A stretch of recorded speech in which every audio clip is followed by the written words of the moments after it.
Hello, ladies and gentlemen. We're back with Friday Ramblings, and we are back with more Justice Society goodness. We are tackling yet another legacy identity. We got three. A trilogy of doctors, a hat trick of midnights, a trios team of tag team turmoil. Okay, that last one may not make too much sense, but I like my alliteration. That's right, we are speaking of the legacy of Dr. Midnight, which is yummy fun times. Woo! Original Dr. Midnight was Charles Mcnair and appeared for the first time in All American Comics number 25 in April 1941. And of course, Dr. Midnight was a member of DC's Justice Society of America. It should be noted that the original Dr. Midnight, unlike many of the members of the Justice Society, never had a ongoing solo comic of his own. However, he did take the lead in various anthology comics, highlighting his solo adventures when not helping save the world with the Justice Society. Charles Mcnair was a surgeon who was called one night to remove a bullet from a witness set to testify against mobsters. A mobster threw a grenade into the room, killing the witness and blinding Mcnair, with the injury causing him to believe his career as a surgeon was over. However, during his recovery period, an owl crashed through his window, and removing the bandages covering his eyes, Mcnair discovered he could still see, but only in perfect darkness. He then developed a special visor, allowing him to see in the light, and blackout bombs, which emitted dark smoke, allowing him to gain the advantage on criminals by creating a perfect darkness scenario where he could see and they could not. More importantly is the fact that Charles Mcnair did debut before Daredevil and thus is one of the first superheroes to have a physical handicap that was directly tied into his stories and his powers. So there you go, DC's got one up on Marvel. Besides serving with the Justice Society of America, Charles Mcnair would also serve with the All-Star Squadron and, more importantly, continue his career as a doctor, not only performing first aid on various superheroes, but continuing to help civilians as well, always putting his status as a doctor before that of a superhero.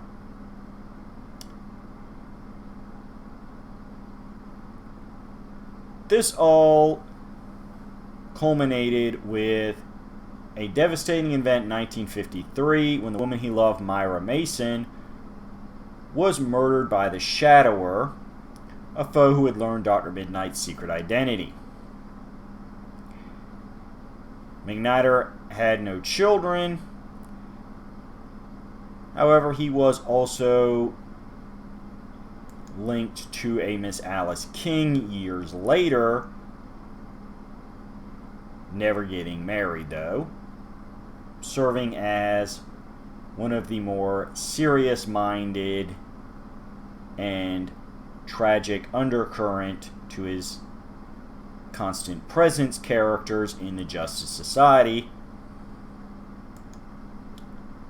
However, he would continue to serve up until 0 Hour, when he, along with the original Hour Man, were aged to death by the time-manipulating Extant. He is fondly remembered by many people in the Justice Society, and of course his legacy continues on through 2 more midnights.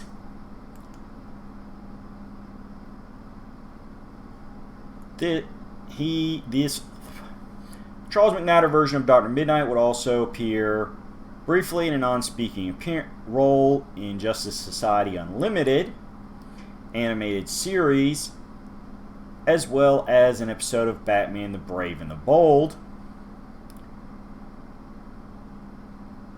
The second season of the Arrowverse series Legends of Tomorrow, representing the Justice Society of America of the 1940s, as well as reappearing in the Stargirl series in Season 1 and 2.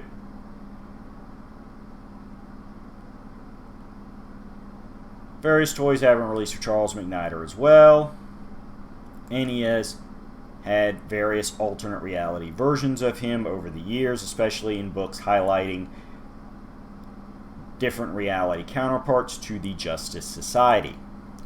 Still, before his death, but during a time when he was feeling his age and only superheroing part-time when the Justice Society called on him, Dr. Beth Chapel stepped into the role of Dr. Midnight, specifically for the Infinity Inc. series, debuting in issue 19 and gaining her superhero identity in issue 21. Beth Chapel was a native of Orangeburg, South Carolina, and first appeared when Jade was rushed to her hospital for treatment after encountering Mr. Bones' cyanide touch. During the onset of the Crisis on Infinite Earths, Beth was blinded by an oxygen explosion, only to be rescued by the second Hour Man, Rick Tyler, who was just starting his superhero career during the Crisis as well. The original Midnight Dr. Mcnair would perform emergency surgery on Beth, unable to completely save her vision, but giving her similar vision enhancements to his own when it comes to seeing in the dark. She would wear a costume distinctly different from his, but still sporting the crescent moon symbol that served as Dr. Midnight's iconic logo, this time much bigger, covering the majority of the body. And, yes folks, for reference points, as you can probably tell if you look closely at our thumbnail, besides being a female, Beth Chapel was also an African American. So, hey, we're showing just how widespread Legacies is here, folks. We're not sticking to white men passing identities on to white men. Good on Infinity Inc. and its writers. Beth Chapel would serve with the team unofficially and later officially, as well as being close to Rick Tyler, the two of them in fact becoming romantically involved near the end of the series, although it would not last after the end of the series, specifically because Dr. Midnight and the second Wildcat, who we have mentioned in our own episode about the Wildcat legacy, were recruited by the U.S. government for a mission to defeat the supervillain Eclipso after he had taken over a village in South America, or a nation in South America, only for Chapel to die on the mission along with most of the team. Sadly, she was not one of the team members who was later revealed to have survived the mission, despite initially being presumed dead. This would serve as the final appearance of Beth Chapel, at least until the last couple years, but again, we don't get into this stuff. We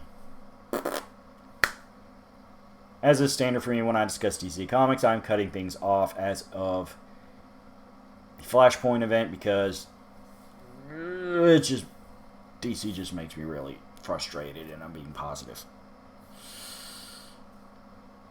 Still, Beth Chapel's legacy would live on, and many members of Infinity Inc. would remember her fondly. This brings us to our final entrant in this series.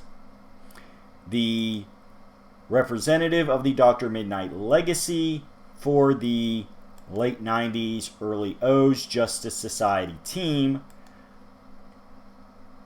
Pater Cross, whose costume would be a much more closer proximity to the original Dr. Midnight costume, as well as also being a Caucasian male. Still, he's a very interesting character.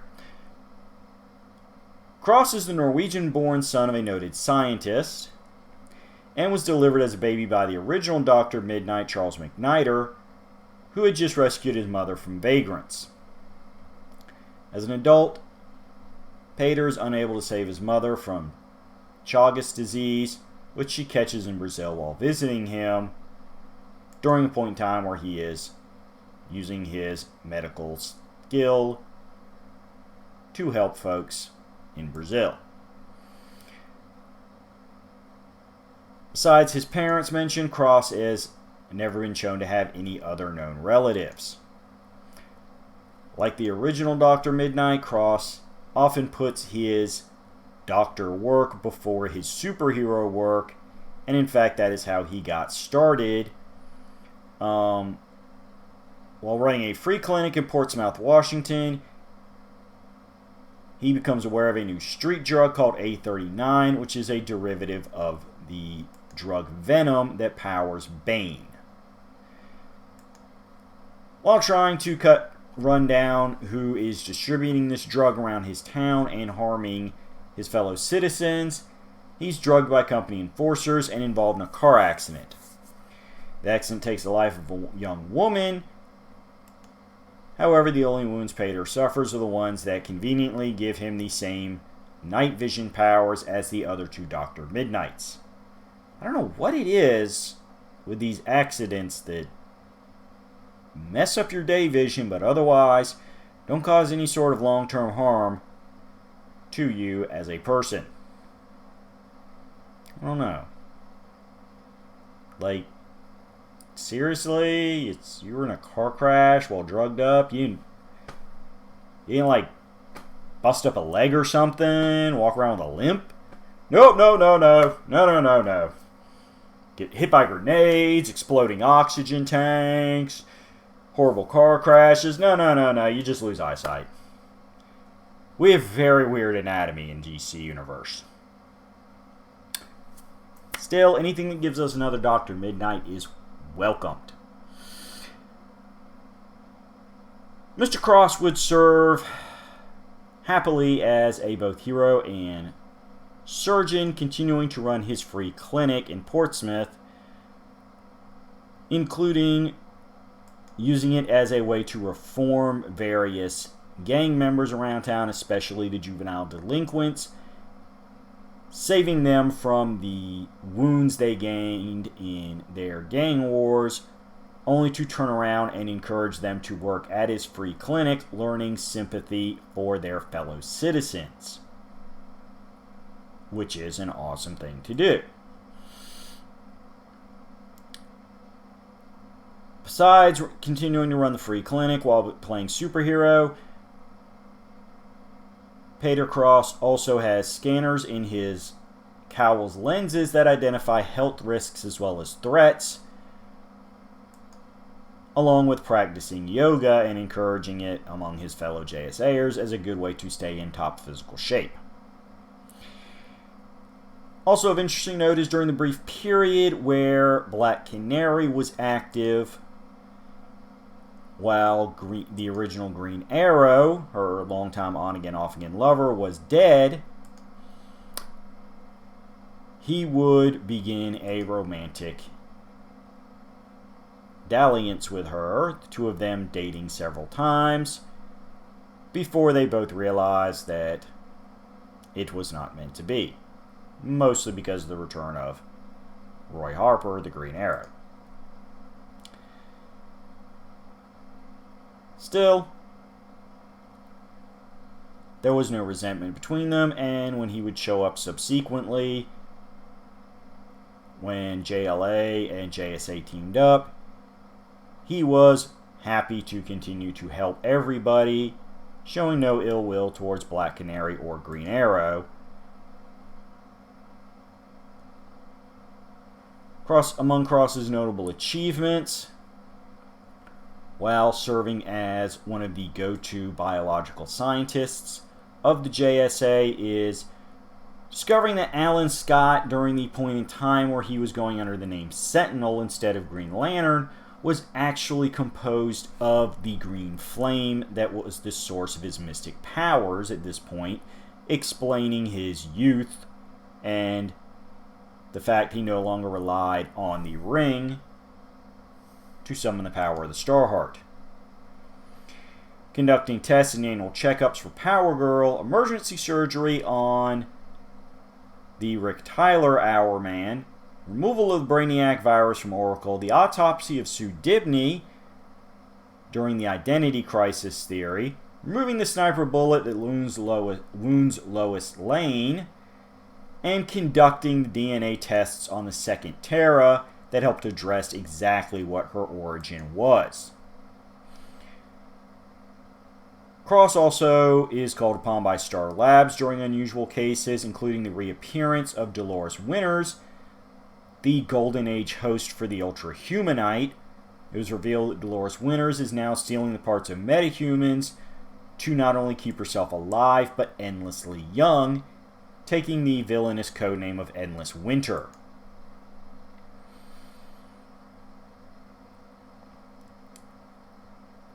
Batman himself theorizes that Peter Cross's enhanced vision is to a much greater extent than he has currently experimented with, and thus he could potentially be doing a lot more than simply seeing in the dark better than anybody else could.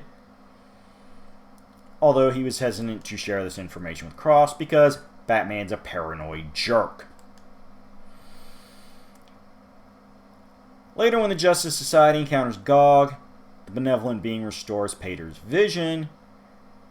However, this works to a disadvantage in the superhero field as he is no longer able to see through his own dark bombs, and he struggles to deal with the altered perception of his vision due to the fact that the super dark vision functioned similar to infrared more than classic sight, and now that he had simple sight again, whether night or day, he had to basically relearn his brain on how to interpret the imagery he was getting. Thus, when it is revealed that Gog himself was not as benevolent as originally believed, and that he was harming the Earth itself, Midnight was one of the members willing to go to war with the Justice Society members that still believed in Gog to save the Earth from the godlike being.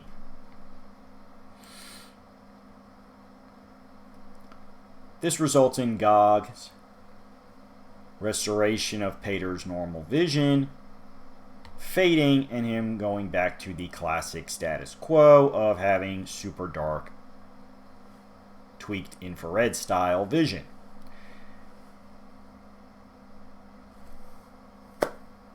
And there you go, folks. That is your legacy on Dr. Midnight. Or Doctors Midnights.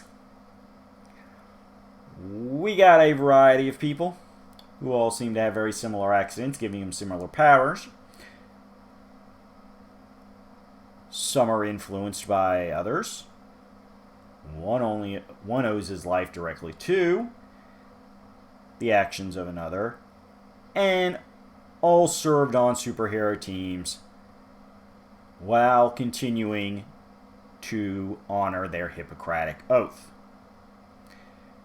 Simple fact is, there's a lot of geniuses in the superhero world. There's people that have earned PhDs in a variety of fields and technically have the right to call themselves doctors.